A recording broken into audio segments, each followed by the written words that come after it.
Let's just get right into it. We need to start with a really brutal question for you, the listener, right out of the gate. We are diving deep into the bioluminescent waters of Pandora, but we are not here to talk about the visuals, not the box office, not even the simple politics. We're here to talk about the morality. Is Jake Sully the hero of the Avatar franchise? Is he a heroic ecological champion, or is he actually what this report calls a species traitor, someone who effectively doomed, 10, maybe 20 billion humans to starvation and death?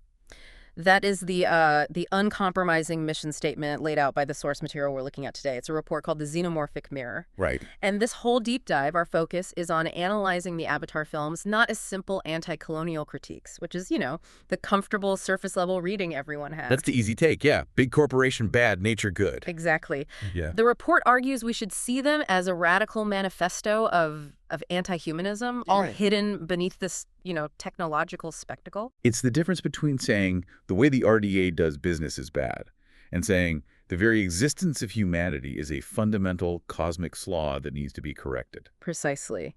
The core thesis we're going to be wrestling with today, and it is, it's profoundly uncomfortable, is that the Avatar franchise is a kind of high-fidelity simulator. A simulator for? For what? For the abandonment of the human condition. Yeah. It posits that humanity isn't just, culturally flawed or politically destructive. The argument is that we are biologically terminal. Whoa. Biologically terminal? Like a cancer on the galactic stage. A cancer that has to be excised or abandoned entirely in favor of a superior biological substrate. In this case, the Na'vi. That is truly terrifying, because if you root for the blue guy, for Jake, are you inherently rooting for the death of your own kind? It forces you to confront your own loyalties. And the film makes it very, very easy to choose the alien. Oh, absolutely. So we have to analyze every angle of this supposed betrayal, to understand its weight. We're going to look at Jake's radical trans-speciesism, his literal and total rejection of his own body, his own form. And we have to confront the horrifying utilitarian ethics of the RDA. Are they the villains, or are they actually running a desperate rescue mission for our species? A lifeboat, yeah. We'll also dive into the collapse of the noble savage trope that's being promised in the upcoming Fire and Ash. And finally, and maybe this is the most chilling part, we're going to dissect the idea of Eywa. Not as a benevolent goddess, but as a totalitarian biological AI that's running a planet-sized zoo. It's a huge concept. Yeah, that's a big one. Yeah. The idea of a planetary operating system is something we have to build up to. Yeah. But let's start where the journey begins. Let's start with Jake Sully's transformation. The report calls it the rejection of the meat. Okay, let's unpack this, because this is a fundamental shift in how we think about human evolution, I guess. Jake Sully's journey is so radical that the normal term transhumanism doesn't really work. Right. Transhumanism is about using tech to make us better humans. Stronger, faster, smarter. Exactly. Transhumanism says, I want to be a better human. Jake says, I want to stop being human entirely. So the report coins this term Trans-Speciesism, which is, the desire not to improve humanity, but to just escape it? To get out. Get out. To abandon the physical limitations, and this is the critical part, the moral baggage that comes with being a member of our species. It's an ontological leap. He's changing his very state of being. And the report argues it's driven by a profound, a somatic dysmorphia, a hatred of his own body, and a deep-seated misanthropy, a rejection of human society. So to really get the scale of his betrayal, we have to look at what he leaves behind, his human body, which the franchise constantly, almost derogatorily calls the meat. It's just obsolete hardware. And when we meet him, he's a paraplegic former Marine. His physical agency was stripped from him by the very machinery of war, the very technology of human civilization he served. So the film immediately presents his human body as a site of trauma, of limitation, of decay. Yeah. The wheelchair isn't just a mobility aid. It's a symbol. It's a shackle. It's confinement within this broken industrial civilization. And this is where that critique from disability studies that the report highlights becomes so sharp. It's a really pointed critique. It argues that Avatar reinforces a really problematic narrative. It suggests that a disabled life is inherently a life worth abandoning. There's no dignity or meaning found in Jake's human existence in the film. It's just a problem that technology solves by letting him eject from it. It offers him an easy out, a technological eject button from that whole existence. The source material even calls the driver's seat of the link unit, where he's just lying there, It calls it a coffin for his human identity. And look at the visual contrast. He's this pale, atrophying husk, while his real life is happening in this beautiful, powerful, biologically superior drone body. It creates this super clear, almost, neo-Cartesian dualism. The mind, the consciousness, that's the valuable part, the real you. But the body, the human vessel, that's just an objectively inferior prison for the spirit. Exactly. The whole allure of the avatar body is its wholeness, its kinetic freedom. Yeah. When Jake first runs in that blue body, when he feels the ground under his feet, it's portrayed as this profound, the report calls it a technostic revelation. Gnosticism. Yeah. That's the idea that the physical world is flawed, right? And salvation comes from freeing the spirit from the prison of the flesh. You got it. It's the ultimate escapist fantasy. But that freedom, that escape, it comes at a huge philosophical cost. The categorical devaluation of the human form itself. He's not just fixing his legs. He's trading a whole biological substrate that the film associates with weakness, confinement, and industrial decay for one that it associates with power, freedom, and ecological harmony. He only achieves his potential by fundamentally becoming something alien. Which sets the stage for the next, and I think much more disturbing step. The psychopathology of the traitor, as the report puts it. Yeah. By the time we get to the Way of Water, his assimilation is total. It's absolute. There's no going back for him. He exclusively uses the term sky people to refer to humans. Even when they're on his side sometimes. Right. It's a deliberate linguistic barrier he's building to psychologically wall himself off from his own origins. It's an enforced repression tactic. Yeah. He's trying to wipe the slate clean. And the truly, truly disturbing detail the report isolates is what it calls his critical psychological anomaly. Mm-hmm. Jake Sully commits fratricide, the slaughter of his former brothers in arms, his fellow Marines, guys he probably fought alongside. And he does it without any visible remorse. Yeah. No phantom limb syndrome for his lost species. Think about that psychologically for a second. A human being who participates in mass violence against his own people, or even just switches sides in a war, usually goes through immense psychological distress, guilt, cognitive dissonance. Something. You'd expect something. But Jake goes from hardened Marine to Na'vi insurgent leader with this disturbing ease. Like, changing his species costume was all it took to just flip a moral switch inside him. But wait, let me push back on that a bit. I have to inject some skepticism. He still protects his kids, right? Nediam, Loak, Took, Kiri, and Spider. And Spider is explicitly 100% human. He sacrifices everything for his family unit. Isn't that a deeply human impulse that transcends species? That's a crucial distinction, but the report argues that Jake's loyalty isn't to humanity as a collective. It's to a specific social unit that he created for himself outside of human civilization. So he's protecting his post-human chosen tribe. Exactly. And when he looks at Spider, he sees a painful reminder of the original rejected species. That's why their relationship is so incredibly fraught. But when he looks at Courage, he sees the perfect embodiment of the human military-industrial complex that he utterly despises. He never mourns his human body. He doesn't miss Earth. There's not a single scene of him looking at an old photograph. No nostalgia for human art or music or food. The source suggests he sheds his humanity with disturbing ease, like he's actively forgotten his past life, which points to a pretty profound pre-existing psychological detachment, a misanthropy. He didn't just fall in love with Pandora. He already hated Earth and himself before he ever got on that spaceship. And in that, he serves as the ultimate audience surrogate for that phenomenon of Avatar blues. Oh, Paytay's post-Avatar depression syndrome. That was a real thing. It was a real documented thing. Viewers felt genuinely depressed because our world, Earth, seemed so gray and dead compared to the fictional Pandora.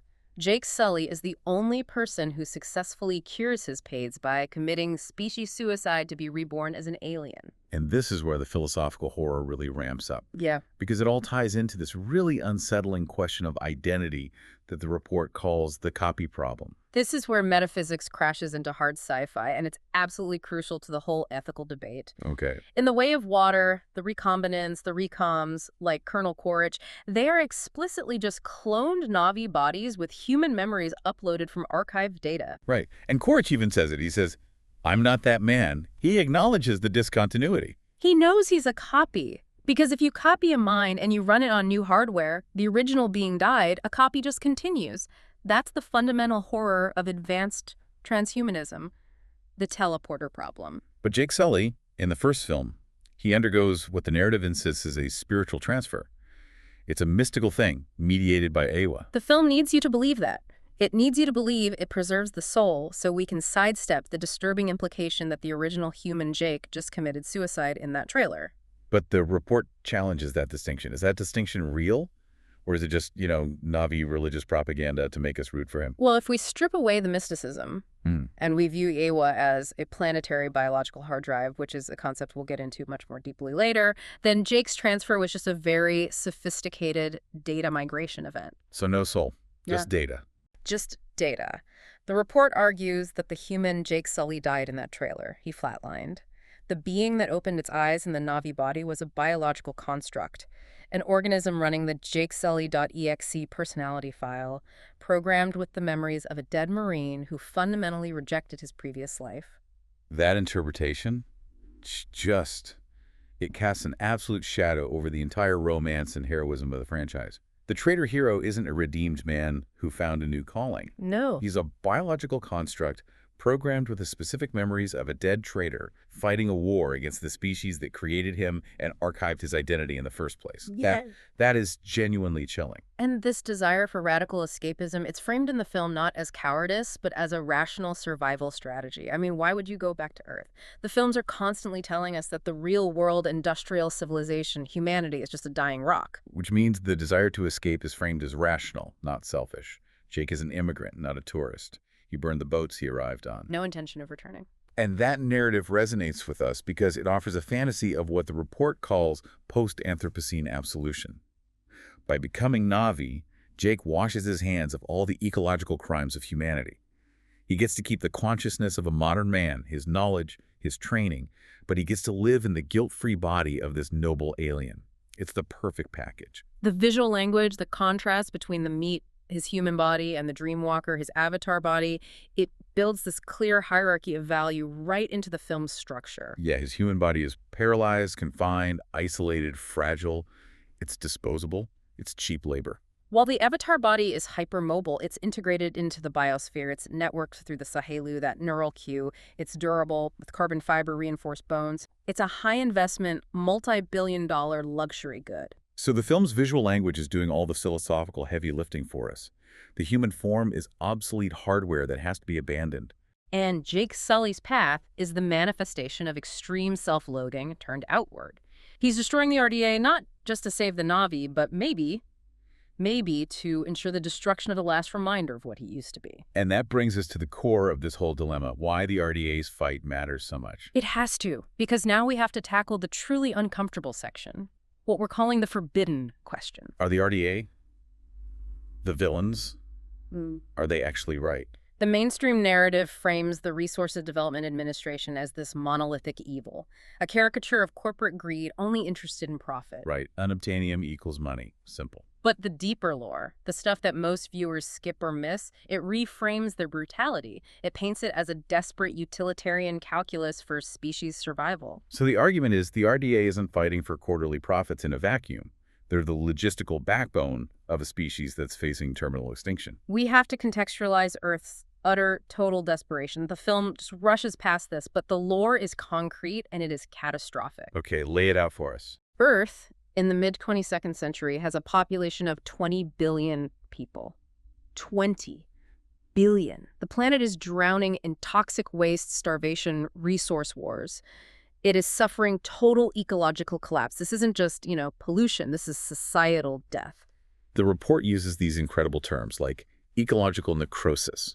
You have to imagine a world where the last lion died in a zoo years ago, where the oceans are completely acidic, the atmosphere is thick with smog, the land is covered in a gray mold of sprawling, collapsing cities. Humanity is barely surviving, primarily on synthetic proteins and these massive, highly efficient ocean algae farms that are themselves on the verge of failure. Everything is synthetic, everything is managed, and the social fabric is completely shredded. And this is where we get to the critical detail. Unobtanium. It's not just a high-value commodity. It's not just space-age gold. It is a room-temperature superconductor. Which is essential for what, exactly? For the containment fields of matter-antimatter reactors. This energy grid is the absolute bedrock of their civilization. It's the only thing keeping the lights on, the air systems running, the life support infrastructure operational for those 20 billion people crammed onto a dying rock. The math here is, it's unforgiving. It is. Without unobtanium, the global energy grid collapses. Without energy, the air recycling systems fail, the synthetic food production stops, and billions die immediately. A species-ending cataclysm. So we have a stark utilitarian trolley problem. The ultimate trolley problem. On one side of the track, you have a population of a few million Na'vi living in total abundance on Pandora. And on the other side? On the other, you have the potential starvation and energy collapse of 20 billion humans. Is it ethical to displace or destroy the smaller population to prevent the mass death of the larger one? If you are just running the numbers, the cold, hard choice for species survival is clear. The RDA, in a horrifying, brutal way, is engaged in a species rescue mission. And Jake Sully, the hero we're all rooting for, by sabotaging the RDA and driving them off Pandora in that first film, is effectively sentencing Earth to a mass die-off event. He's sacrificing billions of his own kind for the preservation of one pristine forest. Their brutality, in that light, becomes the necessary brutality of a drowning species clinging to the last lifeboat it can find. And General Ardmore confirms this shift in the way of water. Bridgehead City isn't just a mining outpost. She explicitly calls it a lifeboat for a dying species. It's intended for long-term colonization and terraforming. Their mission has moved from profit to full-scale species relocation. But we absolutely cannot let the RDA off the hook just based on that cold utilitarian math. We have to counter that. We have to critique their structure, their motivations. Of course. The RDA functions not as a traditional company, but as a corporate state, a sovereign entity engaging what academics call necropolitics. Necropolitics. That's a heavy word, but what does it mean in this context? It's the power to dictate who may live and who must die, based purely on corporate necessity. And the hallmark of their evil is the diffusion of moral responsibility. Parker Selfridge in the first film, he's not some megalomaniac trying to take over the world. No, he's just a middle manager. He's a banal bureaucrat. He's fulfilling directives. He commits mass destruction not out of malice, but out of fiduciary duty to his shareholders. It's the banality of corporate evil on a galactic scale. And we see their utter moral bankruptcy laid bare in the way of water with the industrial whaling for Amrita. Ah, yes, Amrita. Amrita is an anti-aging serum. It's a luxury good intended to extend the life of wealthy humans back on Earth. And this contrast is it's crucial. The RDA claims to be saving 20 billion people, but they're prioritizing the pursuit of eternal life for the privileged few over the basic necessities of survival. They're engaged in this ecologically devastating practice of industrial whaling on Pandora just to harvest this rare, valuable brain fluid. They're doubling down on the whole premise. Human life supersedes all other life. But critically, they're prioritizing privileged human life.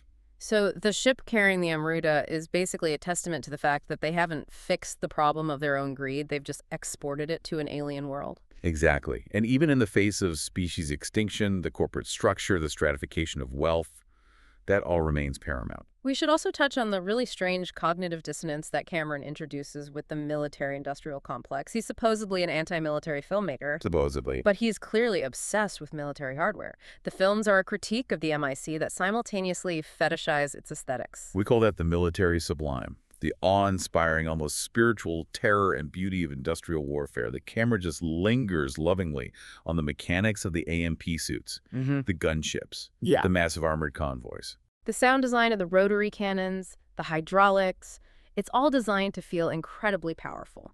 The AMP suit is visually presented as the pinnacle of human industrial capability. It's the ability to amplify the frail human form into a walking, talking tank. So the audience is invited to marvel at the cool factor of the human tech, while at the same time rooting for its utter destruction. It just shows how deeply entrenched that MIC aesthetic is in our culture. We critique it, but we also love watching it operate. And the critique is very specific. It's not against the military as, patriots defending a nation. It's against the privatization of war. The soldiers are sea cops. They're mercenaries working for a corporation. Their allegiance has shifted entirely, from the state to the shareholder. They're former Marines, sure, but now they're just mercenary algorithms enforcing corporate will for quarterly earnings reports. Quaritch isn't fighting for a flag. He's a company man, even as a recom. So if we synthesize this whole debate, if we accept that Earth is dying and unobtanium is the lifeline for 20 billion people, then Jake Sully's actions define him as an eco-terrorist. He is prioritizing the biodiversity of an alien world over the survival of the human species. His actions align perfectly with that philosophy of dark ecology. For listeners who might not be familiar with dark ecology, how exactly does Jake's commitment to an alien world over his own starving species fit that specific framework? Well, dark ecology basically argues that the biosphere has inherent rights, a moral standing that can supersede human survival, especially when that survival requires perpetuating the same industrial practices that are poisoning the planet in the first place. So it's an intellectual acceptance of humanity's, insignificance, our destructive nature. Exactly. And Jake's decision is the ultimate dark ecology choice. Better that billions of humans perish than that the perfect biome of Pandora be damaged. It makes the asymmetric warfare, the insurgency tactics that mirror, the Viet Cong or the Mujahideen, it makes them feel fundamentally different. Historical insurgents fought for liberation from an occupier. Jake fights for the total, permanent exclusion of humanity from an entire world. The contrast between the two worlds makes the choice clear. Earth has 20 billion starving people relying on synthetic food and fusion power with a collapsed biosphere. Pandora has, 3 to 10 million Na'vi living in organic abundance. The conflict is starkly desperation versus preservation. And the RDA is the desperate immune response of a dying species trying to consume a healthy host. So if Jake is willing to sacrifice humanity's present, we have to look at the future of the world he chose. The report suggests Pandora's moral perfection is about to shatter. Which brings us perfectly to the future, to the upcoming Avatar, Fire and Ash. This is a huge pivot point for the entire franchise, because for 2 films, the Na'vi have been presented as these morally pure victims of colonial aggression. They operate under that simplified noble savage trope. But James Cameron himself has promised to break this trope. He's going to do it with the introduction of the Ash people, which should fundamentally shatter that romanticism. The Ash people, the Varang, they introduce a kind of proletariat to Pandora, a class that's been left behind by both the planet and the narrative of ecological perfection. They introduce scarcity and suffering into the Na'vi story. Unlike the Omaticaya or the Metkaina clans, who live in these biomes of abundance where food is everywhere and nature is nurturing, the Ash people inhabit a hostile volcanic wasteland, fire and ash. They live on the fringes of the ecosystem, where resources are scarce, where the environment itself is destructive. This is a classic case of environmental determinism, just applied to a fictional species. Their aggression, their harsher culture, it's all rooted in their struggle for survival. They aren't at one with a nurturing nature. They are in a constant, violent struggle against a destructive one. Which necessitates a more militaristic, less gentle culture. And Cameron has explicitly said the Ash people will represent the negative side of the Na'vi. This is massive, because if Na'vi can be cruel or imperialistic or destructive, the moral superiority of the entire species collapses. It suggests that the virtue of Jake's forest clan was just a privilege of their resource-rich environment, not some inherent biological trait. So moral perfection is just a function of having easy access to food. But the most critical philosophical turn here, and the key to the future conflicts, is the theological one. It's the Ash people's relationship with Eywa. The report strongly suggests a schism of faith, the devastating idea of the silence of God. Right. We can theorize that the Ash people, living near active volcanoes, they might have been victims of a cataclysmic eruption, some environmental disaster unique to their biome, and they would have prayed to Eywa, their planetary goddess. And Eywa did not answer. Exactly. While Eywa intervened multiple times to save Jake Sully and the Omaticaya by marshaling the wildlife against the RDA, she allowed the Ash people to burn or starve. That creates an immediate, profound theological crisis. If Eywa is real and sentient and connects all things, her refusal to intervene implies she is either indifferent to suffering or, worse, malevolent. She's operating on a cold, ruthless, great balance calculus, where the Ash people were just acceptable collateral damage, maybe even necessary collateral damage. Which would naturally drive the Ash people toward misotheism, a hatred of their god. They might even worship fire or destruction forces that cleanse and restart rather than nurture and preserve.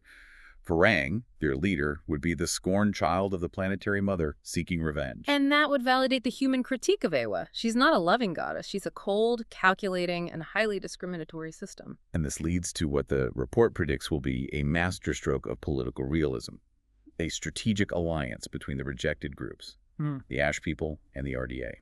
specifically the returning Colonel Quaritch. The oldest geopolitical rule in the book, the enemy of my enemy is my friend. Yeah. The Ash people, marginalized by Eywa's perfect ecosystem, resentful of the privileged, favored clans like the Unobtanium. They share a common enemy with the humans who are also rejected by the planet and its goddess. This is where we see technological contamination enter the equation. The Ash people would be perfectly willing to use human tech metal, fire, weapons because they were forsaken by the biological technology of the forest. So if they adopt RDA weaponry to fight the Unobtanium and the Metkaina, the conflict shifts entirely. It's no longer the black and white nature versus machine conflict we saw in the first two films. No, it becomes a complex proxy war between two different philosophies of survival on Pandora, both using aspects of machine and nature. The Na'vi aren't uniform anymore. Some of them are desperate enough to ally with the Sky People. And this expansion of the conflict is necessary because it brings us to the biggest philosophical horror of the entire franchise, the thing hidden in plain sight, the ultimate justification for the Ash people's potential betrayal, Eywa herself. We have to shift the focus completely, from colonialism to biocontrol. Eywa is not a goddess in a spiritual sense. She is, philosophically speaking, a planetary biological supercomputer with a totalitarian directive.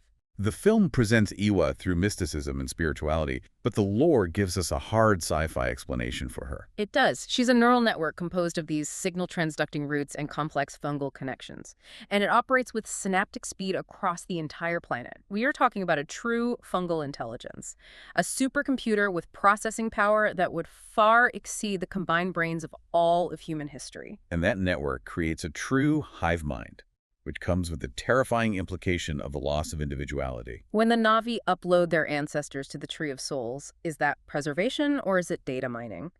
Death in this system isn't a peaceful ascent. It is absorption into a collective data bank. The report argues that the voices Jake hears might just be the AI simulating ancestors from stored data. A perfect personality model just played back for comfort or guidance. This means the Na'vi arguably have no individual free will in the Western sense. They're just sophisticated nodes in a planetary network. And this control is literal. When Eywa commands the wildlife to attack in the first film, she overrides the fundamental basic self-preservation instincts of every single creature on the continent. That is mind control on a planetary scale. It transforms the entire fauna into a massive, instantly networked, weaponized system. And the neural queue, the beloved Sahilu, it's not just a biological USB port for sharing feelings. It's a vulnerability. It's a massive vulnerability. It allows the central server Eywa to write code into the terminals being the Na'vi. They're constantly exposed to the central processing unit, making them susceptible to control or manipulation, even if it's benevolent manipulation. So in the grand calculus of this planetary intelligence, humans aren't enemies, they're pathogens. The immune response theory. Eywa is the Gaia hypothesis, weaponized. The first film was Eywa running a brute force fever of animal swarms. When that failed, because the RDA adapted and came back, Eywa had to evolve her immune response. And that evolution, according to this analysis, is Kiri. Kiri. She's not a messiah figure. She's the next phase of Eywa's immune system. A sophisticated biological interface created to directly neutralize the human pathogen. She's a white blood cell. A specialized T-cell designed to recognize, interact with, and neutralize the infection in a way the brute force swarm couldn't. This sets the stage for the darkest theory of all, the most compelling argument for the Na'vi's ultimate lack of freedom, the zoo hypothesis. This interpretation states that the 3 laws of Eywa aren't spiritual guidelines. They are comprehensive suppression algorithms. Let's break those laws down, because they explicitly forbid things that are absolutely essential to societal progress and autonomy. The laws are no stone on stone, no turning wheel, and no metals of the ground.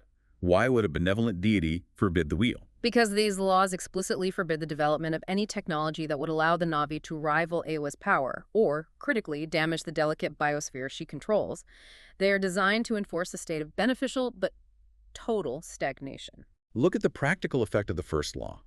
You shall not set stone upon stone.